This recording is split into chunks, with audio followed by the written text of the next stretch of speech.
খাঁটি বিএনপি হওয়ার পর কেন আমাদের উপরে এই অত্যাচার হবে? আমার ঘরে মাল সামান তো সব নিয়ে গেছে।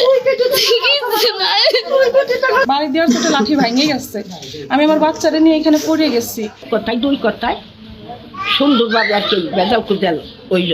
কিছুই নেই, আমাদের পরনের কাপড় ছাড়া আসলে কিছু নেই। সোনার গয়না পাত্রী টাকা পয়সা মাল সামানা যা ছিল ওরা কিচ্ছু হয়ে যায়নি আমাকে। তারা এখানে দলবল নিয়ে ঘরের ভিতরে এসে ভাঙচুর করে, তখন আমার ছোট একটা দুধের বাচ্চা কোলে, আমার বাচ্চাটাকে আমার কোলের থেকে চেঙ্গাতে ফেলাই দিয়ে আমার পিছন সাইডে দুইটা বাড়ি মারছে। বাড়ি দেওয়ার সাথে রান্দাও আমার গায়ের উপর উঠেছে। তখন আমি ভয় পাইছি, আমি তাদের হাতে পায়ে ধরছি যে আমার ছোট ছোট বাচ্চা আমাদের এই সর্বনাশ করেন না। বিএনপি 90 ইসে আইসে তারা এখন বিএনপি নাম দিয়ে সমস্ত কিছু, তারা আওয়ামী লীগে আছে কিন্তু বিএনপির নাম দিয়ে সবকিছু করতেছি। আর আমরা হলো শুরু থেকে বিএনপি। আমার স্বামী 17 বছর ধরে বিএনপি করে, বিএনপির কারণে আমার স্বামী জেল পর্যন্ত খাটছে। তাহলে আমরা খাঁটি বিএনপি হওয়ার পর কেন আমাদের উপরে এই অত্যাচার হবে? গ্রুপের চেয়ারম্যান সোনা দানা ছিল, আমার ছিল নিয়ে গেছে, টাকা পয়সা ছিল, এই যে ঘর সাথেছি আমি কিস্তি উঠেছি, এই টাকা নিয়ে গেছে আমার স্বামী বাইরে থাকে। তারপরে আরো আমার ঘরে মাল সামান তো সব নিয়ে গেছে।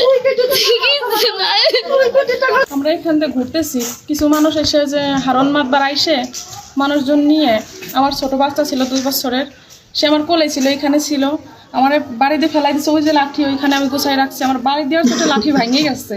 আমি আমার বাচ্চারা নিয়ে এখানে পড়ে গেছি। ওরা আমার বাচ্চার মুখে 2টা চড় দিচ্ছে। মসজিদ নইয়া অতি প্রথম যে বেজালটা সৃষ্টি হয়েছে হারুন আলম, তারা এই যে নইয়া আলোচনা করছে পর ওই সোহেল মুন্সিরে তারা ফোন দিয়ে আনছে পর সেই বিটা আসিয়া কি জিনিস কইছে তাই তাই নয় উত্তর দিলি পার ওই এক কথায় দুই কথায় সুন্দরভাবে আর কি বেজাল কুজাল হইল। আমরা আওয়ামী লীগের সময় হারুন আলম মেম্বারের জ্বালা আমরা এই দেশে থাকবা হয় নাই। এখন বিএনপি আইছে, বিএনপির সাথে মিশে হারুন মিশে এখন অত্যাচার আরম্ভ করছে। আমরা সকালবেলা নামাজের টাইম দিচ্ছি সকাল 8টায়। সেই 8টায় কেন্দ্র করে এরা যারা জ্ঞানদামটা করছে এরা নামাজ পড়ে না। তা আমরা মুসল্লিরা একসাথে নামাজ পড়ার জন্য এই টাইমটা দিচ্ছি, নামাজও পড়ছি। নামাজ পড়াকে কেন্দ্র করে এলো মূলত এই জ্ঞানদাম। আমরা 8টায় মুসল্লিদের বেতন আর টাইম দিলাম কেন? এরপরে আমরা বৈশাখ ইমাম সাহেবের বেতন বাড়াইছি 2000 টাকা।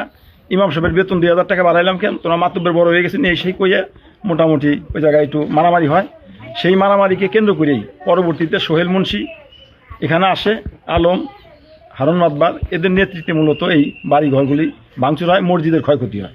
মা বোনরা, বাড়ির মহিলারা বাচ্চা নিয়ে জীব প্রাণনাশের ভয়েরা পালিয়েছিল। আমাদের বাড়ির কিছুই নেই, আমাদের পরনের কাপড় ছাড়া আসলে কিছু নেই। কোনোদিন নামাজও পড়ে না, কোনো কিছু করে না। ঈদের জামাত দিছে 8টায়, হেদের কাছে শুনে জামাত দিল না কেন? এই নিয়ে মোরে কমিটিদেরকে উল্টাপাল্টা গালাগালি করছে। সোনার গয়না পাত্রী টাকা পয়সা মাল সামানা যা ছিল ওরা কিচ্ছু হয়ে যায়নি আমাকে। একটা গ্রুপ হচ্ছে আওয়ামী লীগের, এরা নব্য বিএনপিতে এরা ওই নাম ধরে বিএনপির নাম লাগাইয়া তারা এখানে বিভিন্ন ধরনের অপকর্ম করার চেষ্টা করছে।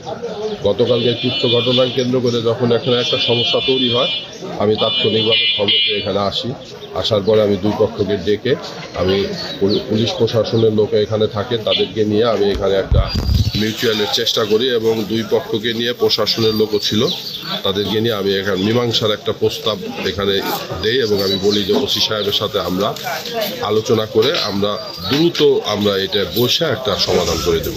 এখানে কার দোষ কার গুণ সেটা আমরা বিচার বিশ্লেষণ করে আমরা একটা সমাধান করব। কথা বলে আমি এখান থেকে মোটামুটি সবাইকে থামাই দিয়ে আমি চলে যাই। কিন্তু আমি এখান থেকে যাওয়ার আধা ঘন্টা পরেই অতর্কিতভাবে এখানে এই রামখণ্ডর থেকে রনচাল থেকে এই বিরাট একটা সন্ত্রাসী বাহিনী তারা এসে এখানে নিরস্ত্র মানুষের উপরে, বাড়িঘরের উপরে ভয়ঙ্করভাবে তারা আক্রমণ করে।